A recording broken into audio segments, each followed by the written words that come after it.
कि MK Stalin के जो कुपात्र हैं, जो मानसिक रोगी एक बेटा जो मक्खी भनक रहा है हर जगह अभी और सनातन धर्म को लेकर के आकर के बयानबाजी किया है, उसके ऊपर एनएसए कब लगेगा? आपके पास पद है तो फिर आप स्वतंत्र है, देश में कहीं भी कुछ करवा सकते हैं, दंगा फसाद कुछ भी करवा सकते हैं। तो आप उससे एक तुच्छ पत्रकार से उसकी तुलना कर देते हैं, जो पत्रकार गलत वीडियो डालता है, जिस वीडियो को रिस्ट्रिक्ट कर दिया बार बार। कोई सबूत है आपके पास? कोई सबूत है? नहीं सबूत है तो आप सुप्रीम कोर्ट चले जाइए। आप एनएसए के खिलाफ उसके भी मांग रहे हैं। क्या बात कर रहे हैं? क्या बात कर रहे हैं? आपने नहीं सुना? अगर माँ को कोई गाली देगा तो क्या कहेगा कि हम माँ को दिल से मानते हैं, आप गाली दो, हम सुनेंगे? साला उसको मार ना देंगे हम, मेरी माँ को गाली देगा। मनीष कश्यप का जो क्षमता है, जो पावर, देखिए मेरा बात ऐसे ही, पावर मतलब पावर मतलब आप पावर के मतलब आप क्या जानते हैं? धन्यवाद उस यूट्यूबर को जो उसी लोगों के कारण, आप लोगों के कारण आज गाँव घर की हर उस मुद्दे को उठा करके और आप लोग जनता के बीच और सरकार के बीच तक पहुंचाने का वो ऐसा बिहार का लाडला है। मैं आपको कहना चाहता हूं कि किसी भी ऑफिस में किसी भी जगह डायरेक्ट घुसने का काम करता है। तो करो चाहे सीएम करो, सुनिए केस है उस पर, इसीलिए दर्जनों केस है। अरे केस देखिए, केस उसी पे होता है जो लड़ता है। तमिलनाडु के मुख्यमंत्री एमके स्टालिन के बेटे उदयनिधि स्टालिन ने सनातन पे एक ऐसा बयान दे दिया जिसके बाद पूरे भारत में हर तरफ लोग जो है वो अपने अपने तरीके से विरोध प्रदर्शन कर रहे हैं, बता रहे हैं कि भाई सनातन पर इतना बड़ा प्रश्न आखिर कैसे आप उठा सकते हैं। अभी मैं दरभंगा में मौजूद हूँ और यहाँ के जो सामाजिक कार्यकर्ता हैं वो हमारे साथ अभी मौजूद हैं। बातचीत करेंगे कि ये लोग क्या कहना चाहेंगे जो उदयनिधि स्टालिन ने इतना बड़ा बयान सनातन के ऊपर दे दिया, इसको कीड़ा मकोड़ा और मच्छर और डेंगू मलेरिया और कोरोना जैसी बीमारी से इसकी तुलना कर दी। इसके बारे में क्या बोलना चाहेंगे? एक ईमानदार पत्रकार जिन्होंने बिहार के मजदूरों के लिए आवाज़ उठाया, उन्होंने उसके ऊपर एक वीडियो क्या बनाया, उससे ना जाने एमके स्टालिन ने बयान दिया कि इससे दो राज्यों में जो है सो भड़काव की स्थिति पैदा हो सकती है, इसीलिए उसके ऊपर एनएसए लगा करके उसको तमिलनाडु भेज दिया गया। आपको बता दूं कि ऐसा साहब कुछ नहीं हुआ था। जब मनीष कश्यप ने वीडियो बनाया तो उसके ऊपर एनएसए लगा, तो उन तमाम मीडिया जो प्रिंट मीडिया ने प्रमुखता से प्रिंट मीडिया में खबर छापा था, उसके ऊपर एनएसए क्यों नहीं लगा? वो नेता जिन्होंने ट्विटर पे जाके ट्वीट किया था, उसके ऊपर एनएसए क्यों नहीं लगा? है जवाब आपके ऊपर? नहीं। लेकिन एक बेटा जिन्होंने देश का चौथा स्तंभ पत्रकार को कहा जाता है, उसी के लिए उसने आवाज़ उठाया, अपने बिहार के लिए आवाज़ उठाया, तो उसके ऊपर एनएसए लगा। तो हम ये पूछना चाहते हैं कि एमके स्टालिन के जो कुपात्र हैं, जो मानसिक रोगी एक बेटा जो मक्खी भनक रहा है हर जगह अभी और सनातन धर्म को लेकर के आकर के बयानबाजी किया है, उसके ऊपर एनएसए कब लगेगा? आप समझ सकती हैं कि सनातन धर्म के ऊपर विरोध, जिस देश में मुगल आया, अंग्रेज आया और हिंदू को खत्म करने का काम करने के लिए आया, सनातन को मिटाने के लिए आया, क्या मिटा जी? नहीं ना मिटा पाया। ये चंगुल क्या है? ये छुटपुटिया क्या है? आप लोग कितना भी चिल्ला लीजिएगा, वो जो है एनएसए नहीं लगेगा। आपका ये क्यों नहीं लगेगा? नहीं लगेगा, इसलिए नहीं लगेगा क्योंकि वो सरकार में है। अगर वो सरकार में नहीं, आप ये कहते हैं जिसके पास नहीं, मैं ये कहना चाहते हूँ, अगर सरकार में नहीं रहता तो फिर लग जाता। क्योंकि इसलिए लग जाता है। इनके बातों से बिल्कुल सहमत हूँ भाई, बहुत बहुत धन्यवाद, ये सही कहे हैं, क्योंकि अभी वो सरकार में है और पावर में है, इसीलिए उसके बोलने से नहीं लग सकता। पद है उसके पास गद्दी है, तो आपके पास पद है तो फिर आप स्वतंत्र है, देश में कहीं भी कुछ करवा सकते हैं, दंगा फसाद कुछ भी करवा सकते हैं, क्योंकि पावर होता है। लोगों मनीष कश्यप देशद्रोही हो गया है ना? अरे देशद्रोही क्यों नहीं होगा? किस लिए नहीं होगा?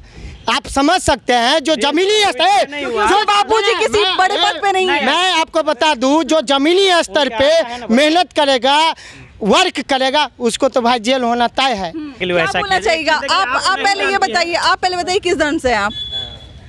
एक्चुअली हम लोग सनातनी हैं। सनातनी है, ठीक है। तो सनातनी के ऊपर जब ये और आपके कहने से या किसी के कहने से कोई नहीं बन जाता है। हम लोग हैं व्यवहार में है, सिर्फ भाषणों में नहीं है। अच्छा, और जो तो आपके सनातन दे के सत्ता पर आ गए, सनातन धर्म को सीढ़ी बना के, वो सनातन धर्म को नहीं है। सनातन धर्म बीजेपी भाजपा आरएसएस बनने से नहीं बना है, उससे पहले से भी सनातन धर्म था। जब एमके स्टालिन और ना क्या नाम थे उनके दादा का, करुणानिधि थे, उससे भी पहले सनातन धर्म था। और एक चीज़ समझिए कि आपके हिसाब से ये स्टेटमेंट सही है या गलत है, मैं ये जानना चाहती हूँ। देखिए स्टेटमेंट के पीछे के तथ्य को भी जानना चाहिए, क्योंकि आप पत्रकार हैं। और जो चीज़ मीडिया में टोड़ मरोड़ के, चूँकि मीडिया टीआरपी पर चलती है, उसको टीआरपी लेना होता है, तो हो सकता है उसके पूरे भाषण को अभी तक क्यों नहीं प्रेस जारी किया। अरे वो माफी भी मांग रहे हैं, क्या बात कर रहे हैं, क्या बात कर रहे हैं, आपने नहीं सुना है फिर। और मैं आपको कह दूं, इन्होंने कहा है ना कि जो सनातनी होते दिल में होना चाहिए, वो दिखावे में नहीं। तो आप हमको बताइए कि माँ को लोग दिल से प्यार करता है, पापा को लोग दिल से प्यार करता है, इज्जत करता है अपने माँ को। अगर माँ को कोई गाली देगा तो क्या कहेगा कि हम माँ को दिल से मानते हैं, आप गाली दो हम सुनेंगे, साला उसको मार ना देंगे हम, मेरी माँ को गाली देगा। मैं आपको स्पष्ट कह दूं कि अगर हमारी कोई माँ है और उस माँ को अगर मैं रिस्पेक्ट करती हूँ और मेरी माँ को अगर कोई गाली देगा बाहर का लोग, तो जाहिर सी बात है मैं उसको जवाब दूंगी। तो ये देश से हमें प्यार है, सनातन धर्म से हम, सनातन धर्म से हमें प्यार है। धर्म अलग चीज़ है, रिलेशन अलग चीज़ है, माँ बाप अलग चीज़ है, दोनों को हम लोग कंपेयर नहीं कर सकते। और कंपेयर करना अपने आप में जहालियत है। और एक चीज़ और समझिए कि सनातन धर्म के लिए तुलना नहीं करेंगे अपनी माँ से। मंत्री के बयान से, यहाँ तक कि प्रधानमंत्री के भी बयान से धर्म पर कोई आँच आ जाएगा, ऐसी बात नहीं है। सनातन धर्म सदियों से है और सदियों तक रहेगा। दूसरी एक चीज़ और समझिए बात कि फ्रीडम एक्सप्रेशन हमारा संविधान कहता है। आप इसको तुरंत मनीष कश्यप से टॉलरेट की, मैं नहीं कर रही हूँ, मैं नहीं कह रही हूँ सर। बिहार का इसी भारत के संविधान से चुना हुआ एमएलए और विधायक मंत्री है, उसको कोई चीन और जापान का होम मिनिस्टर नहीं है। तो आप उससे एक तुच्छ पत्रकार से उसकी तुलना कर देते हैं, जो पत्रकार गलत वीडियो डालता है, जिस वीडियो को रेस्ट्रिक्ट कर दिया बार बार। कोई सबूत है आपके पास? कोई सबूत है? नहीं सबूत है तो आप सुप्रीम कोर्ट चले जाइए। आप एनएसए के खिलाफ, आप एनएसए के खिलाफ आप कोर्ट चले जाइए। और एक चीज समझिए कि उसको एक बार नहीं बार बार प्रशासन उसको हिदायत की कि आप इस तरह से कंट्रोवर्सी सोसाइटी के अंदर पैदा नहीं कीजिए, क्योंकि अपने आप में वो चीज देशद्रोह के अंदर आता है, जिससे देश के अंदर बड़ा दंगा हो सकता है। आप दो स्टेट के बीच में लड़ाने का प्रयास करते हैं। हम लोग एक वीडियो से 2 स्टेट में दंगा उत्पन्न हो सकती है, लेकिन सनातन धर्म को जो हर राज्य में लोग मानते हैं, पूरे देश के कोने कोने में मानते हैं, उससे दंगे भाई नहीं हो सकते हैं। तो आप बताइए कि MK स्टालिन के कुपात्र पे NSA लगना चाहिए कि नहीं लगना चाहिए? क्योंकि उन्होंने तो माइक में आकर के जिस तरीके से बयानबाजी की है, सनातन धर्म को कीड़ा मकोड़ा, मलेरिया, डेंगू और वायरस से तुलना किए हैं। इससे तो हमें लग रहा है कि पूरे देश में दंगे फैल सकते हैं। इससे न जाने देश में कितनी ज्यादा अनहोनी हो जाए। तो इस पे सरकार चुप क्यों है? और मैं ये भी कहूंगी, जो हिंदू धर्म के ठेकेदार लोग हैं, जो हिंदू धर्म के ठेका लेके बैठे हुए हैं, आज वो चुप क्यों बैठे हैं? क्यों नहीं इस पे आकर के अपनी बात को रखते हैं? क्यों नहीं MK स्टालिन के कुपात्र के ऊपर NSA लगा करके उसको जेल के सलाखों? इन्होंने तो कह दिया कि वो तुच्छ जो पत्रकार है उसे तुलना नहीं करेंगे। उसमें भी हम संशोधन कर देते हैं। हम तो पत्रकार फ्लो में बोल दिए, वो पत्रकार है ही नहीं। पत्रकार होता तो पत्रकार की तरह बात करता। वो तो करोड़ों यूट्यूबर पर है, व्यू बढ़ाने के लिए। एक चीज समझिए, चूंकि 80 करोड़ से मतलब 80% से ऊपर यहाँ सनातनी रहते हैं इस देश के अंदर, हिंदू हैं, युवा का देश है।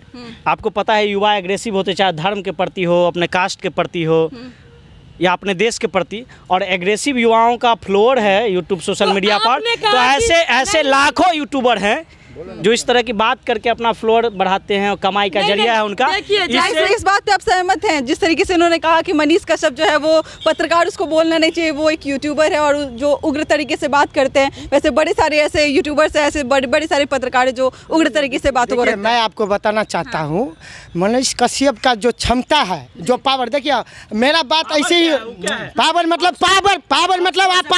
पावर का मतलब आप क्या जानते हैं? आज इधर आइए, आपसे हम कुछ पूछना चाहते हैं। पावर का मतलब क्या? जोर से बोलना पावर नहीं है, बोलने से कोई पावर नहीं बढ़ता है। एक बात समझिए, जिसके एक आप ही से मैं पूछता हूँ, आप अपने से बताइएगा। आप एक अच्छे मीडिया वाले हैं, पत्रकार है, अगर आपके पास पावर है, नहीं, अब जैसा इन्होंने कह दिया, मैं भी यूट्यूबर की श्रेणी में आऊँ। नो अब लेवल तो यूट्यूबर है। मनीष कश्यप यूट्यूब वहाँ पर कोर्ट में भी हल्फनामा दिया है कि मैं पत्रकार नहीं। एक चीज समझिए कि पत्रकार को क्लियर करूंगी। आपकी 2 क्वेश्चन को पहले मैं क्लियर करूंगी। पहले इन्होंने कहा नहीं आपने जो आंसर दिया उसमें क्वेश्चन निकल के आए, मैं उसको जवाब देना चाहती हूँ। इन्होंने कहा है कि देश में 80% ऐसे लोग हैं जो सनातन धर्म को मानते हैं, सनातनी हैं, जो लोग उसके लिए अग्रेसिव हो जाते हैं, ये खुद बोले हैं।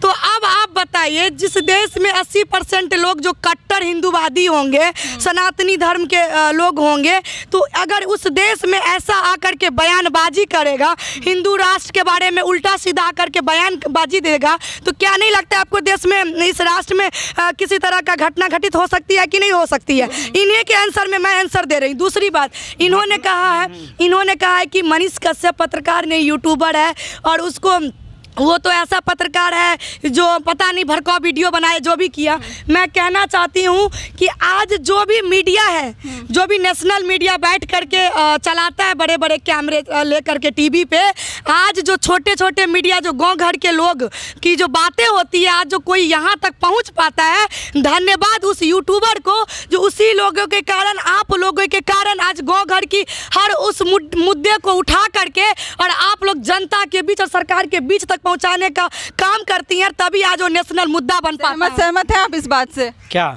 जैसे मनीष कश्यप ने सबको हिम्मत दिया है कि भाई आप भी जो है वो मनीष कश्यप हिम्मत, वो ऐसा बिहार का लाडला है। मैं आपको कहना चाहता हूँ कि किसी भी ऑफिस में, किसी भी जगह डायरेक्ट घुसने का काम करता है। ये तो कह रहे हैं कि वो तो एक डायरेक्ट घुसने का काम, डायरेक्ट घुसने का मतलब क्या होता है? पावर।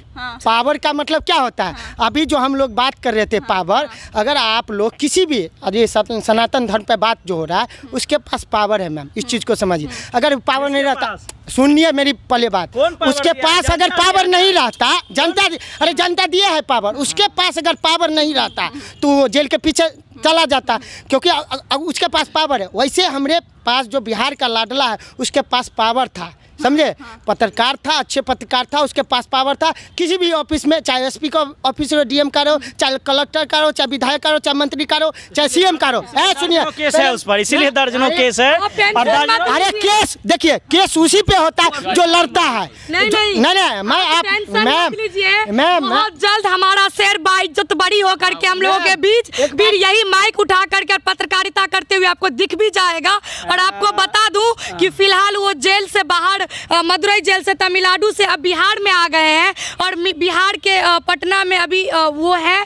तो आपको मैं बता दूं कि वो निष्पक्ष पत्रकारिता पहले भी कर रहे थे और अभी भी हैं। कुछ चमचे को वो हजम नहीं हुए जो उनको सलाखों के पीछे डाल दिया और कहते हैं कि भगवान काम किया है, वो डाला है तो और चमकने का काम किया है। मनीष कश्यप ने तो कहा है कि मैं तो सौभाग्य था कि मुझे ये मौका मिला दोबारा जेल के अंदर, मुझे ये मौका मिला कि इतना दिन। अब कब मनीष ये बोल दिया ये तो हमने जाना नहीं, मनीष रोया है, उतना कोई नहीं रोया है, ठीक है। और हाँ, बात बता देते हैं, देखो प्रियंका जी मिलने गई थी उनसे जेल में, उनसे बात इनको बोली होगी, लेकिन हम लोग जो आप ही जैसे बहुत सारे यूट्यूबर के यूट्यूब से देखे हैं कि रो रहा था, और हमको लगता है कि इनके साथ मेरी शुभकामनाएं हैं। निकले नौजवान है, हमारी भी सिंपैथी है। नहीं, सुनिए एक सेकंड सुनिए। इसका मतलब मनीष कश्यप को संविधान के तहत कार्रवाई हुई है उस पर, ऐसा तो नहीं है कि चीन का संविधान के तहत कार्रवाई हुई है।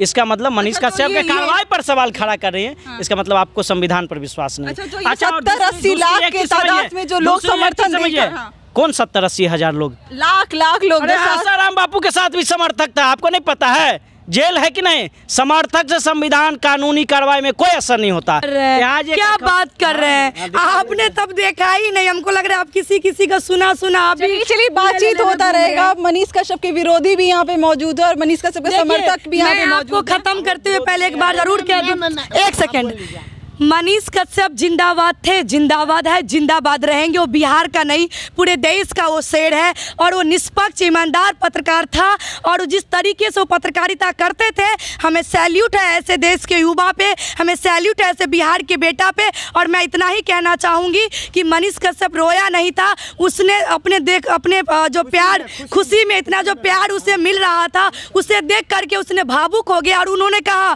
कि हम सौभाग्यशाली हैं जो इतना दिन मुझे हमें बाहर रह करके काम करने का मौका मिला, समाज सेवा करने का मौका मिला, और अब हमें जेल के अंदर समाज सेवा करने का मौका मिल रहा है। क्योंकि मैं आपको बता दूं कि उनके लिए जितने भी खाना अंदर जाती है वो सारा खाना 5% खाना वो खुद खाते हैं, सारा खाना अंदर में डिस्ट्रीब्यूट करते हैं। कपड़े भी जाते हैं, कपड़ा भी वो अंदर में बांट देते हैं। तो वो बहुत ऐसा काम किया है जिसके लिए लोगों की, उनके विपक्ष जो उनके विरोधी है, जब वो बाहर आएंगे ना तो उसके मुंह पे ताला ऑलरेडी लग जाएगी। और इतना ही कहूँगी, तुम जितना जल रहे हो उतना ही जलो, तुम्हारे लिए इतना ही काफ़ी है कि बिहार का बेटा बिहार के जेल में है।